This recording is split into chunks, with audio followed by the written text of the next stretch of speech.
You're watching How Leap, how to find out if someone left or was removed from a WhatsApp group. In a WhatsApp group, when a participant exits or is removed, a system message appears in the chat for all members. To check recent activity, open the group and scroll up to look for these system messages. If a member left voluntarily, the message will say person's name left. If an admin removed the member, the message will say admin's name removed person's name.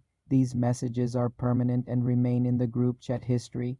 You can also check the group info. Tap the group subject at the top to open group info. Scroll to participants. The missing person will not be in this list. To see who is an admin, look for the admin label next to names in the participant list. If you suspect someone was removed and the message is lost in a busy chat, you can't directly see a removal log. However, if you are an admin, you can see a more detailed log in some versions. Go to Group Info, tap the name of a participant, select Group Admin Log. This may show actions like removals, but this feature is not available on all phones. For non-admins, the system message is the only indicator. Remember, if a user simply changes their phone number or deletes their account, a different system message appears saying person's name changed their phone number to a new number or left. For more simple computer tutorials, subscribe to the channel.